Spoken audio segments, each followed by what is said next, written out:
Smells like Jerome Powell.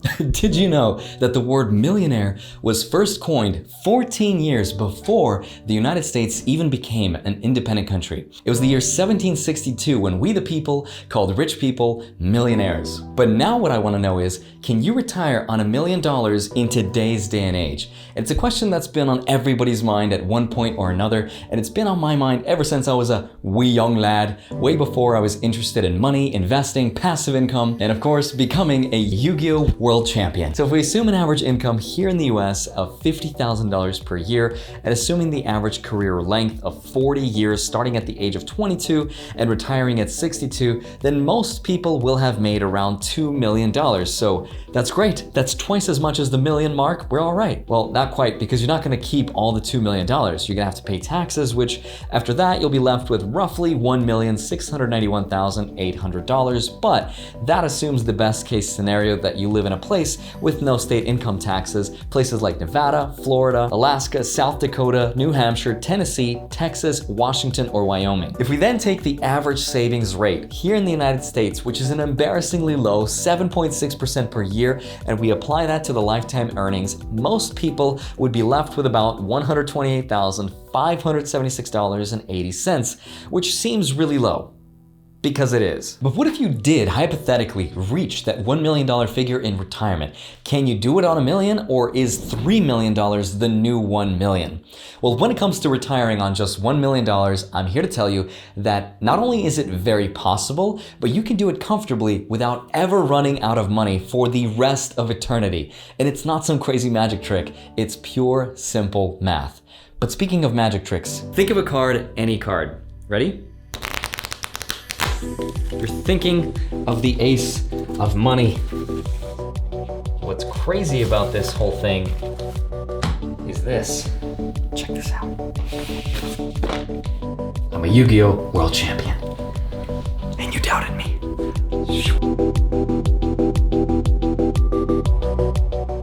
Hi, my name is Andrei Jikh. Hope your face is doing better than mine. But my question is, how does a random guy on YouTube know more about basic financial literacy than the mainstream media or someone who's a financial expert like Susie Orman? She thinks you need at least 5 million or 6 million to retire. And she's not the only one. There's also MarketWatch, who published an article saying that $3 million is now the new 1 million. USA Today, why $1 million may not be enough to retire on. The list goes on and on and on. And ironically, it's these same publications and groups of people that try to scare you into thinking there's something wrong and they alone have the solution. All you have to do is buy their investment course, sign up to their webinar, and give them your email for their newsletters, and all your problems will go away. But that is why we can't have nice things, because that is objectively, categorically, 100% false. First, it's true that $1 million today is not quite the same as it was 30, 40 years ago. In fact, in 1980, to be able to afford the same amount of stuff with $1 million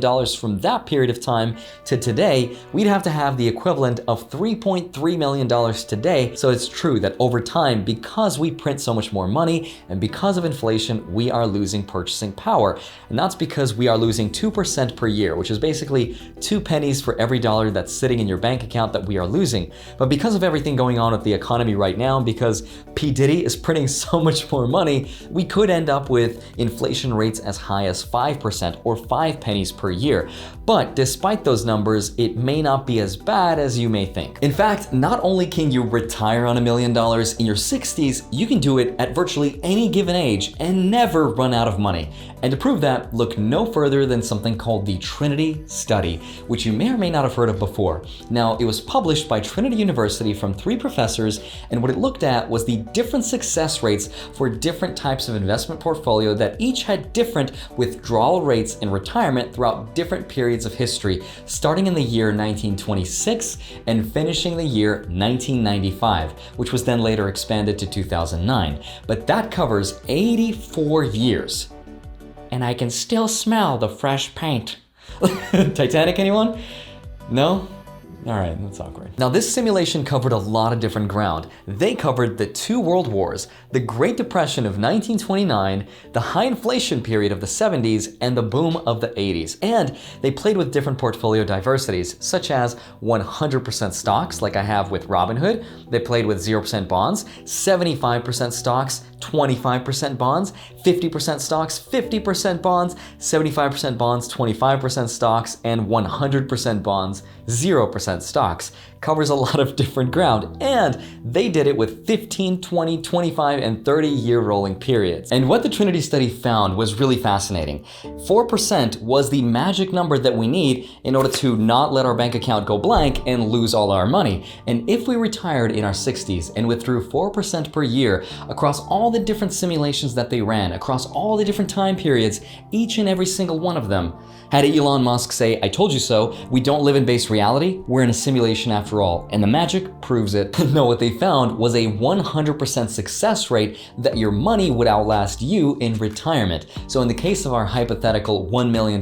example, 4% of that would be $40,000 per year, which is easily doable and livable. And if you did that, then there's a 100% rate of success across all the different economic simulations. Now, I do want to say that there's a catch to the Trinity study, because if you want to be a retiree longer than that time period, your chance of having any money left over will decrease. So let's use me for example. I want to retire not when I'm 62 or 67 to enjoy my freedom, but no later than 35.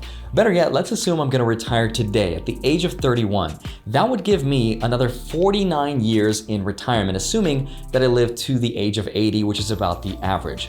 Also assuming the same 4% withdrawal rate, at that length of time, that would decrease my chances of having any money of that $1 million left at 90% success rate, which is still really good, but not quite good enough to make me feel 100% safe about, because out of all the simulations that they ran, 10% of them, 1 out of 10, meant that I ran out of money. And that's a scary thought, because knowing my luck, it's more like 100%. Anything can go wrong, will go wrong, and does go wrong, because that's my luck, and welcome to my world.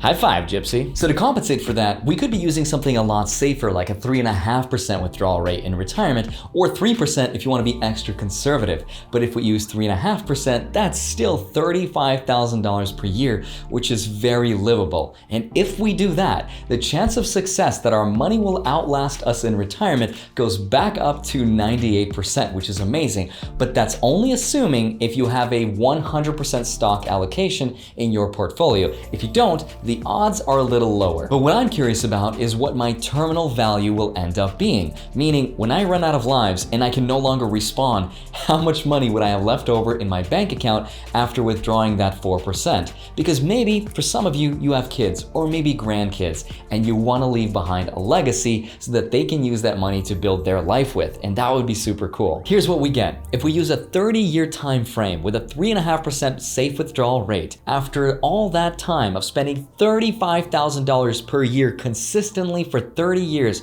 which is a lifetime total spent of $1,050,000, we would end up 6 times more money than what we'd started with. That's insane, and that accounts for inflation too. Now, I know some people may look at 98% and think, 98? Why not 100? Well, because 100% doesn't truly exist. Anything can happen. Maybe the stock market crashes into oblivion. Maybe healthcare costs go so high that you can no longer afford to be healthy. Or maybe you get hit with a meteorite and that's the end. There's a lot of things we can't predict, but it doesn't make much sense to work an extra 10 to 20 years just to close that tiny 2% gap of things we can't control anyway. For most people, even at a 4% withdrawal rate, that's gonna cover 90% success rate, which is good enough for most people. But chances are you'll be making some sort of an income even in retirement from a hobby of yours, a business that you've built, a part-time job, or maybe Social Security that you're collecting, which, yes, will probably be around in one form or another in the future when you're ready to retire. But even if the worst was to happen outside of the simulation, even though it takes all of this stuff into account, in that case, what people like to do is they save some sort of a cash position. That way, when the stock market crashes hard, instead of selling those stocks at cratered prices, instead they'll use that cash to pay for their lifestyle until the market recovers. That works too. But the great part about all of this is that if you can be flexible, you will get away with far less than needing $1 million if you can do something called Jikh, geographical arbitrage. But what it means is relocating to a lower cost of living area. And people are doing exactly that because they're taking advantage of the strength of our currency, the dollar, and that's gonna get you a lot farther in places like Thailand, Philippines, Russia, Mexico, Bali, all these beautifully exotic places that people are moving to and living like royalty on $2,000 a month or $24,000 per year. And that's great because not only does it give you a 2.4% withdrawal rate, which is 100% safe across all the different simulations, but it's also going to give you a fast track path to retirement without having to wait until you're 60 to do it without ever running out of money. Of course, if you want to stay in the USA and you don't want to travel anywhere, then the trick is to get to that $1 million.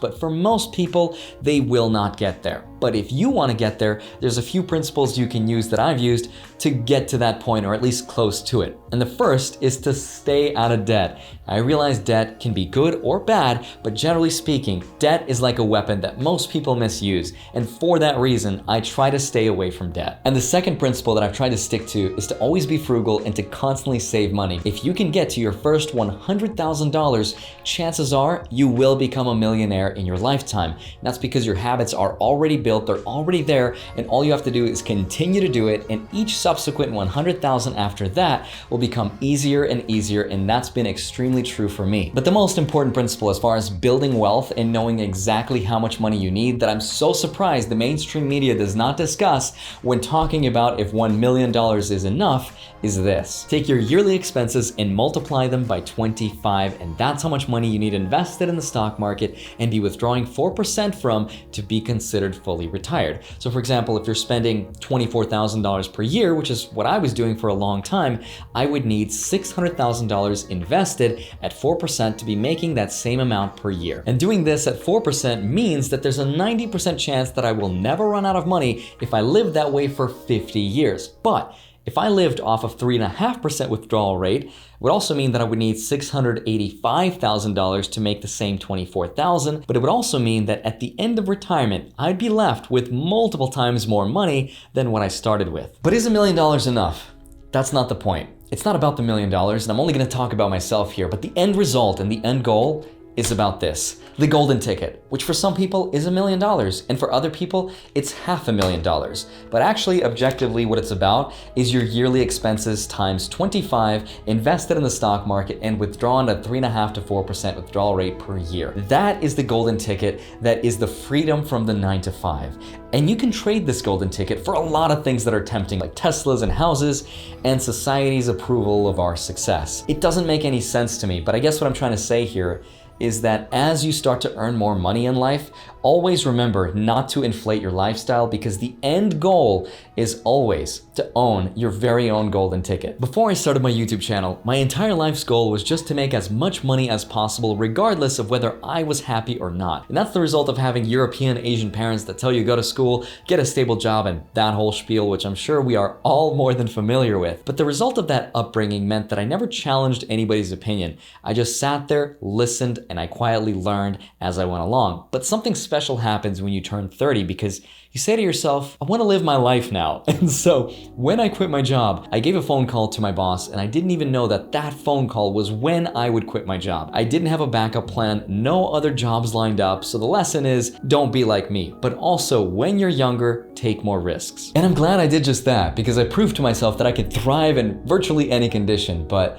to be vulnerable with you for just a second, I told you before that I've made around $500 a month in dividends and an extra $500 a month in side hustle income. If I go to SSA.gov, I can show you that my 2018 income was $13,795, which is insane, because for somebody who in 2010, 2 years fresh out of high school, I made more money that year than I made in 2018 when I was headed towards my 30s. It's one of the most difficult years of my life, but if you don't want to make those same sacrifices, that's okay too, because as long as you can save 50% of your income for 15 to 20 years and invest it at least 4%, you can have your very own golden ticket too. You do not need $1 million. But now that you know all of this, because you watched the entire video and you signed up to Webull and you got your one free stock worth up to $250 in value, and you deposited $100 into that account and got another free stock valued at up to $1,400 in value, and you even got your third free stock from Robinhood by signing up for free,